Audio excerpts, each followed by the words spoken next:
안녕하세요. 최일호 상무가 풀어주는 미국 시장 이야기 책플미 오늘 9월 30일 금요일 마지막 날입니다.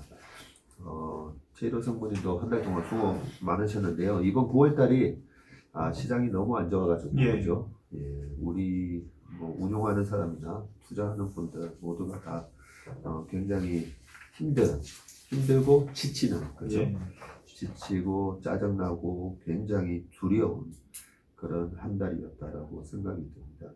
한 달 기준으로 보니까 S&P 500 같은 경우가 거의 10% 빠졌네요. 9.68% 빠졌고 오늘 뭐 하루 더 있는 거죠. 예, 그렇습니다. 예, 다우도 8.9%, 나스닥이 10.6%, 러셀 2000이 마이너스 12% 이런 식으로 좀 빠졌습니다. 예, 아주 좀 험악하고 또 짧고 강력한 하락이 나오면서 사람들을 좀 공포에 떨게 하는 그런 상황이고, 어제도 보면은 독일 물가지수가 발표가 됐는데 그게 두 자릿수를 기록을 했습니다. 그래요? CPI가 10%를 발표하면서 네. 오늘 미국에서 그 PCE 물가지수를 발표를 하잖아요. 그거에 대한 좀 우려도 있었고, 특히 지역이 독일이잖아요. 독일이 테슬라 공장이 있잖아요. 그러네요. 예. 그러면서 테슬라까지 투자 심리에 악영향을 줬던 것 같습니다. 지금 독일 같은 데가 뭐 전기료도 많이 급등을 했다고 그러고 아무래도 영향을 좀 줄 수밖에 없었겠네요. 아까 우리 남궁 주임이 나이키 실적을 좀 얘기를 해줬었는데 보면 미국 쪽은 전혀 줄지 않았어요, 보니까. 예, 맞습니다. 미국 쪽은 소비, 고용, 뭐 생산, 뭐 이런 거시경제 지표가 다른 나라들과 상대적으로 좋습니다. 네, 상당히 좋게 나오는데 지금 이제 아무래도 해외 쪽이 불안 또 하다 보니까 이것저것 맞물려서 좀 시장의 투자 심리를 좀 악화시키는 그런 모습을 보이는 것 같고요. 그래서 제가 어젯밤에 저녁에도 최근에 이제 S&P 500 기준으로 뭐 1800까지 빠질 수 있다. 뭐 이런 얘기를 하시는 분이 있다 해서 그분 영상도 이제 쭉 보고 또 시장을 이제 좀 약하게 보시는 분들 그런 분들에 대한 얘기를 들으면서 우리 고객분들이 많이 불안해 하시기 때문에 닷컴 버블 이후 가장 큰 폭으로 주가가 많이 빠졌을 때 그리고 우리가 80년대 초에는 제가 여러 번 방송에서도 말씀드렸잖아요. 우리 투자 설명에서도 말씀드렸지만 1981년, 82년 그 리세션 기간 동안에 폴 볼커가 금리를 20%나 올리고 실업률이 10%가 넘어갈 정도로 혹독한 경기 침체가 왔었는데 그때는 왜 S&P 500이 고점 대비 28%밖에 안 빠졌어요. 그리고 실제로 81년인가 그때도 한 9% 정도 연간으로 보면 주가가 안 빠졌었거든요. 그래서 그때랑 그 닷컴 버블이 깨졌었던 2001년, 2년도 그 리세션 때랑 그러면 뭐가 차이가 있었을까 하면서 제가 기업의 실적을 좀 찾아봤어요. S&P 500의 이익이 얼마나 바뀌었는지 이제 PER로 보면 이게 PER이 높고 낮아지는 게 주가에 의해서도 PER이 변하고 E에 의해서도 어닝 때문에도 EPS 때문에도 변하잖아요. 정확하게 기업의 이익 변화가 어느 정도였는지 제가 몰라서 EPS 변화를 좀 찾아봤거든요. 여기서 제가 이제 큰 하나의 클루를 찾았는데 그 2000년 초에 그때 당시에 6.5%까지 페드가 금리를 올렸다가 2003년 초에 1%까지 계속 이제 금리를 낮춰주는데도 그때 주가가 계속 빠졌었는데요. 이때 당시에 S&P 500의 EPS가요. 그때 당시 이제 S&P 500이 이제 1500 초반대에서 800 초반대까지 거의 그 반토막 나거든요. 반토막이 나는데 EPS가 2000년 초반 하더라도 EPS가 54달러 정도 해요. 53.7달러 이런 식으로 54달러 하던 EPS가 2001년 말까지 2002년 초까지요. EPS가 얼마나 빠지냐면 24불까지 빠져요. 54불에서 24불까지 빠졌으니까 EPS가 반토막이 더 어닝이 반토막이 줄어든 거죠.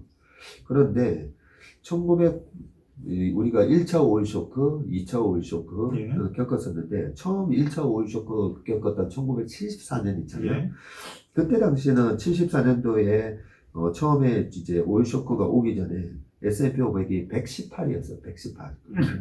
118이었던 지수가 65 정도까지 빠지니까 이때도 보면 예. 지수가 거의 반토막이 났었거든요. 근데 반토막이 났는데 EPS 자체가 그렇게 많이 안 빠지면서 주가가 또 빠르게 회복을 합니다. 그런 걸 겪다 보니까 2차 오일 쇼크가 있었던 1979년 이후에 1980년 초에 1차 리세션이 오고, 그죠? 네. 81년 7월부터 82년 12월까지 2차 리세션이 오는데, 그 2차 리세션에서 실업률이 이제 10%까지 넘어가면서 굉장히 공포스러웠던 경제 환경이었거든요.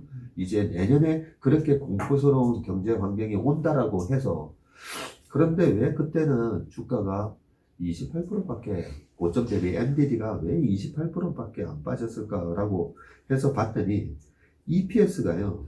이때 당시에 EPS 고점이 1980년도 초에 EPS 고점이 한 15.2달러 정도 됩니다. 15.2, 15.3달러 되는데 82년도에 그렇게 혹독한 경기 침체가 왔음에도 불구하고 EPS가 12.5달러 정도로 별로 안 빠지더라고요.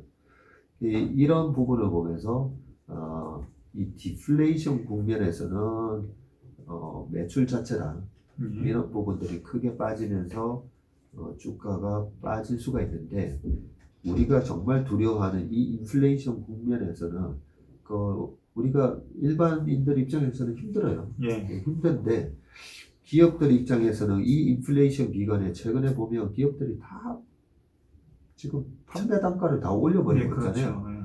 어쩔 수 없이 우리가 뭐 라면 가격, 어쩔 수 없이 콜라 가격 다 올립니다 하면서 이렇게 올려놓고 그 올려놨던 부분에 대해서 한 1년 정도 익숙해지다 보면 또 다시 소비가 다시 그 올라간 가격에 적응을 하면서 살아나고 이러다 보니까 이 인플레이션 구간의 주가 하락이 생각보다 크지는 않고 그 이유가 실제로 EPS도 많이 안 빠지더라. 이런 걸 어젯밤에 제가 이거 거의 새벽 2시 반까지 체크를 하다가 잤었는데 잠이 안 오더라고요. 이 생각 때문에. 아무튼 그랬습니다. 참고하시기 바라고요. 그래서 물가 공포에 의한 지금 최근의 주가 변동성이 저는 이제 거의 이제 끝물로 들어간다라는 생각이 변함이 없습니다. 그러면 지금부터는 계속 어떤 기업들이 이제 실적이 정말 크게 부러지는지, 어떤 기업들이 또 실적 발표 때 선방을 하는지, 그 어닝 시즌이 이제 곧 시작되잖아요. 예, 그렇습니다. 어제는 그럼 마이크론 테크놀로지는 이거는 실적 발표였나요? 예, 이게 실적 발표였고요. 마이크론 테크놀로지의 회계 기간이 조금 다릅니다. 8월 말에 분기가 끝나서 8월 말에 4분기가 끝났습니다. FY 기준으로 2022년 4분기가 끝나서 연간 실적도 발표를 했고요. 분기 실적도 발표했는데 연간 실적은 뭐 다 포괄하는 거라서 큰 의미가 없을 것 같고 분기 실적을 기준으로 보면은 결론적으로 얘기하면은 숫자를 보고 좀 깜짝 놀랐는데요. 아주 안 좋은 그 EPS 실적을 발표를 했고요. 또 한 번 깜짝 놀란 것이 향후 가이던스입니다. 향후 가이던스도 시장에서 생각했던 것보다 훨씬 아주 약한 숫자를 줬습니다. 근데 그럴 만한 이유가 충분히 납득이 가능하기 때문에 시간에서 뭐 지금 한 1% 정도의 등락을 보이고 있는 상황이거든요. 뭐 깜짝 놀라는 여러 가지 쇼킹한 발표를 했다고 했는데 시간에서는 1%밖에 안 빠졌어요. 일단 이게 장 끝나고 나온 맞습니다. 실적 발표죠. 일단 보시면은요, 마이크론 테크놀로지 지금 주가는 50불 정도 하고요, 시가총액은 55.2 빌리언 달러 정도 합니다. PER이 지금 10.8배인데 아마 제가 볼 때는 이게 EPS가 조정이 되면서 조금 더 비싸지지 않을까 싶습니다. 오늘 실적하고 가이던스 자체가 상당히 낮기 때문에 PER은 좀 비싸질 거라고 생각을 하고 있고요. 그러면 매출하고 영업이익, 순이익, EPS 요 순으로 보시면은 먼저 매출 보시면은요. 6.64빌리언이 나왔고 컨센이 6.79빌리언이었습니다. 이건 약간 그 컨센보다 하회하는 그런 실적을 발표했고 YOY로 한 20% 정도 빠졌습니다. 네. 뭐 작년에 아시다시피 워낙 좋았으니까 그렇죠. 기고 효과가 지금 반영된 것 같고요. D램하고 낸드 비중이 이 회사는 3대 1 정도 됩니다. 그래서 D램 비중이 전체 매출의 72% 정도 되고요. 낸드 비중 한 25% 정도 됩니다. 네, 그래서 D램하고 낸드 각각 4.8빌리언, 1.7빌리언의 매출을 기록을 했고요. 물론 이제 전년 동기보다 빠진 숫자로 나왔고요. 빠진 요인, 그러니까 매출은 P 곱하기 Q잖아요. 네. P 쪽에서 이제 ASP를 보면은 QOQ로 나오긴 했지만 뭐 YOY로 숫자랑 크게 차이가 없기 때문에 보시면은 D램이 가격 자체가 10%대 초반 감소를 했고요. 네. 낸드도 한 자릿수 중후반 감소를 했다고 합니다. 이 부분은 우리가 이미 알고 있는 상황이잖아요. 맞습니다. 시장에서 다 인지하고 있는 그렇죠. 상황이고요. 예, 가격이나 물량이 빠지고 있다는 건데 네. 숫자로 여기 이 회사의 스페시픽한 상황을 보자면 가격이 10% 빠졌고 물량이 D램이 이제 10% 감소했고 낸드는 20%대 초반 감소했으니까 D램 비중이 훨씬 크잖아요. 네. 그러니까 D램에서 P하고 Q가 각각 10% 빠져서 매출이 20% 정도 감소했다. 이렇게 보시면 될 것 같아요. 예. 그리고 매출 총이익률 보시면은 40.3% 나왔는데 YOY로 8%포인트가 낮게 나왔고요. 그리고 영업이익하고 조정순이익에서 그 YOY로 한 40% 정도, 45%. 당연히 이제 조정 EPS도 40% 감소한 걸로 나와 있어서 조정 EPS는 오히려 시장에서는 1.37달러를 생각하고 있었는데 1.45달러로 시장 컨센보다는 좀 좋게 나왔습니다. 예, 높게 나왔습니다. 낮아진 컨센에 비해서 좀 높게 나왔고요. 네. 가이던스를 줬는데요. 이 부분에서 제가 좀 놀랐다는 건데 가이던스가 그러니까 돌아오는 FY 1Q죠. 네. 그러니까 9월에서 11월. 그러니까 가이던스가 4.0에서 4.5빌리언을 줬습니다. 컨센이 6.0빌리언으로. 여기서 가이던스가 이제 크게 부러졌군요. 예, 크게 적게 줬어요. 네. 매출 총이익률도 시장에서는 한 32.3%를 생각하고 있었는데 23%에서 27%를 매출 총이익률을 줬고요. 조정 EPS는 마이너스 0.06에서 마이너스 0.14달러 요 레인지를 줬습니다. 시장에서는 0.87달러를 생각을 하고 있었어요. 그래서 이 회사에서 계속 보는 업황하고 그 업황에 대한 대응을 비교적 상세하게 적어놨거든요. 그래서 CY23 내년 업황하고 그 이후의 전망 그리고 그에 따라서 회사에서는 어떻게 하겠다라는 건데 장기적으로는 좋게 보는데 단기적인 공급 과잉에 의한 재고 조정, 수요 둔화 뭐 이런 것들이 있기 때문에 자기네들이 캐펙스를 전년 대비 50%로 줄이겠다.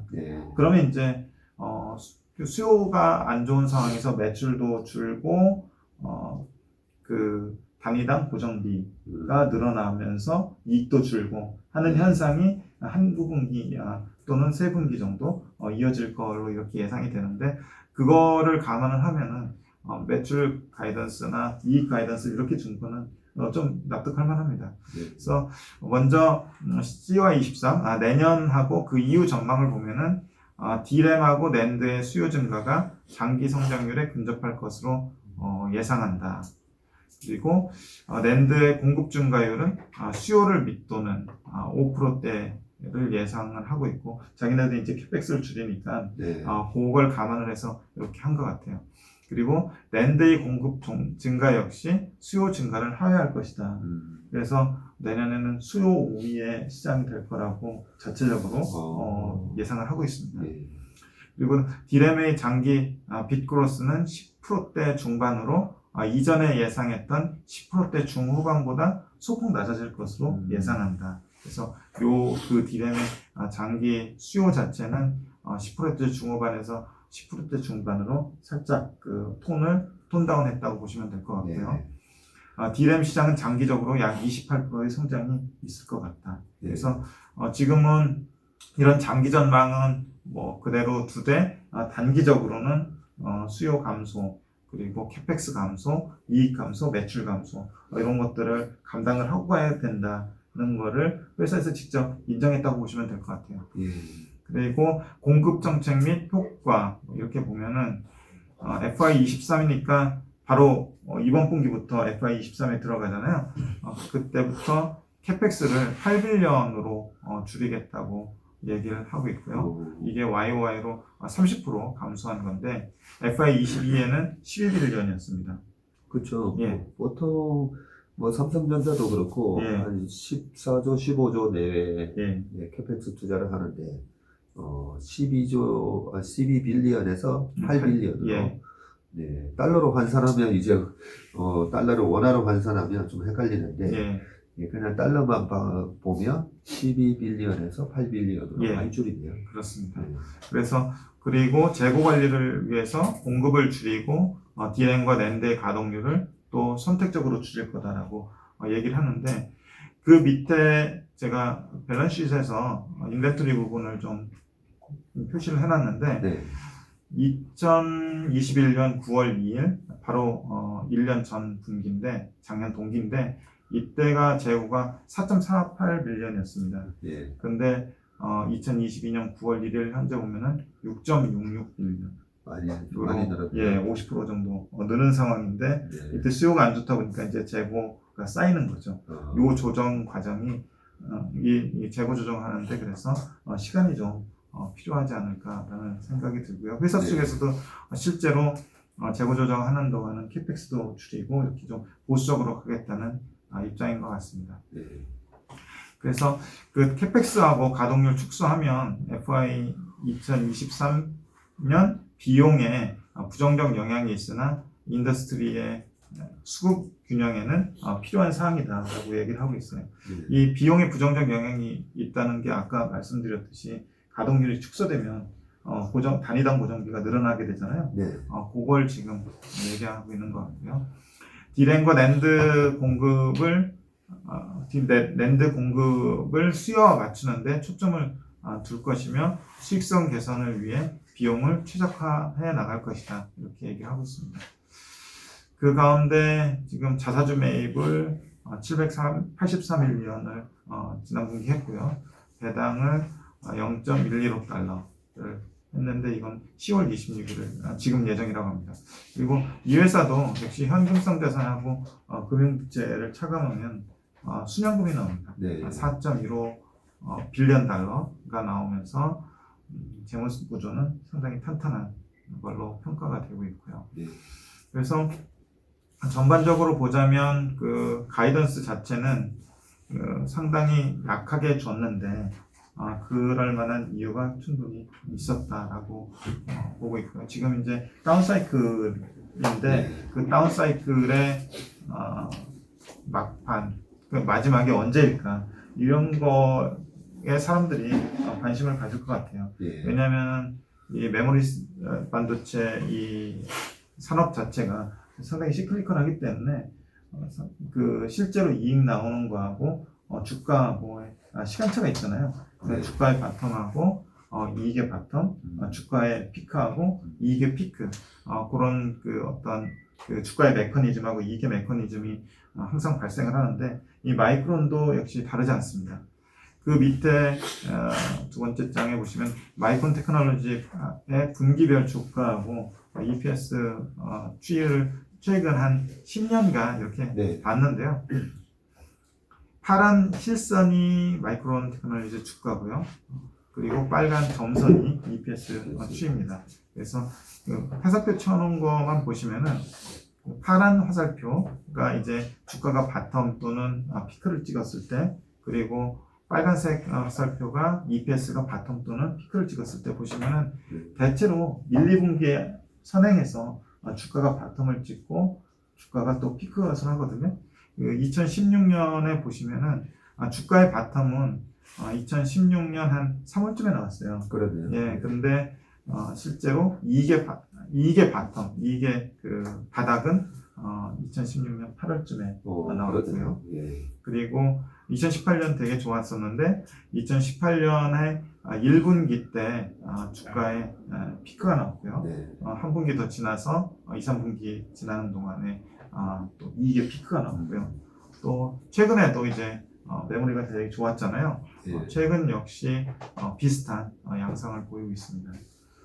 그래서 관건은 이제 마이크론 테크놀로지가 이렇게 가이던스를 약하게 주면서 그 재고 조정도 하고 공급 관리도 할 텐데 과연 그러면은 이게 바텀이 언제 나올 것인가가 그 사람들의 관심일 것 같거든요. 네. 그게 이제 마이크론이 그 생각한 대로 실제로 그 다음 분기, 이번 분기에 바텀이 나오거나 다음 분기에 좀 이연돼서 바텀이 나온다면 주가는 사실은 거의 바닥을 지금 통과하고 있는 거라고 보여지고 네. 아니면은 요걸로 봤을 때 그 시기가 이게 바텀이 나오는 시기가 이연된다면 주가의 바닥도 이연되는 그런 상황이 될 수 있겠죠.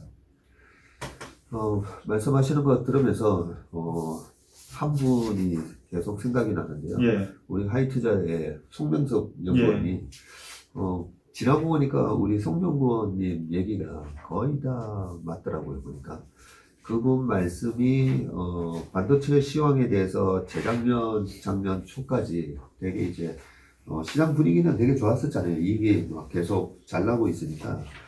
그렇지만 이제 반도체 시황에 대해서 조금 잘 모르겠다.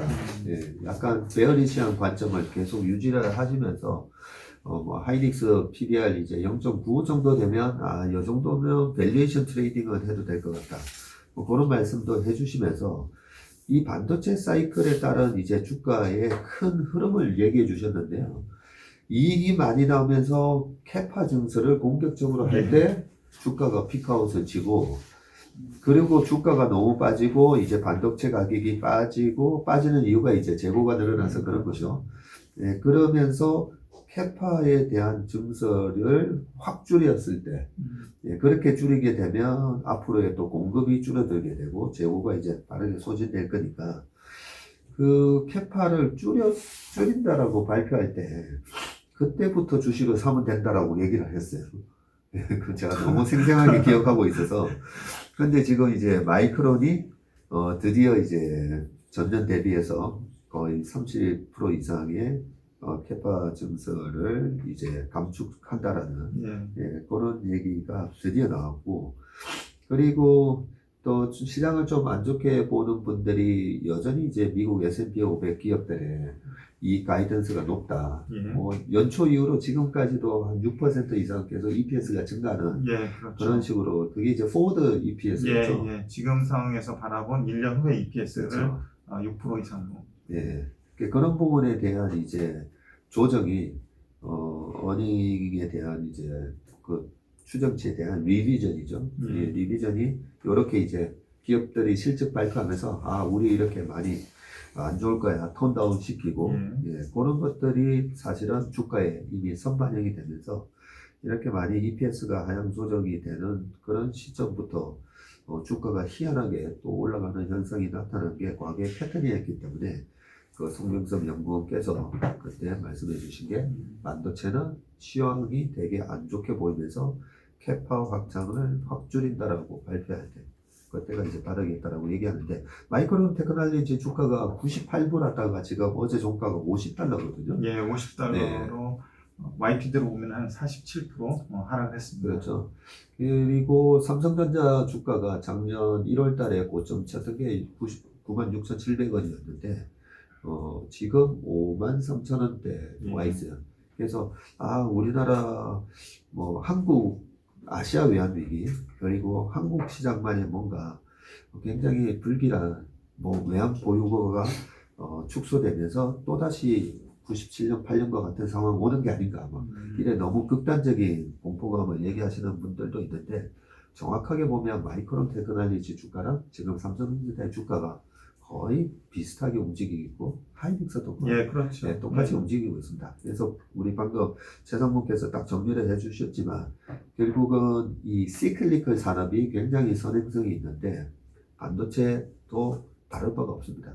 보여주셨던 이 차트를 보면 결국은 이걸 거의 6개월에서 한 9개월 선행해서 예. 네, 주가가 먼저 반영한다라는 부분을 네, 설명해 주셨습니다. 예. 그러면 지금 밸류에이션 테이블 상에서 PBR 밴드로는 마이크론은 어느 정도 수준까지 올지 마이크론은 한 1배가 좀 넘는 수준입니다. 음. 이 PBR 밴드 보시면은 역사적으로 보면은 한 1배 정도가 바닥 네. 수준이었는데 그 1배 수준에 거의 근접하는 약간 좀 그 1배 남짓한 네. 그런 수준이라서 거의 그 히스토리컬한 PBR 밴드로만 보면은 좀 거의 이제 주가는 바닥 수준이라고 이렇게 네.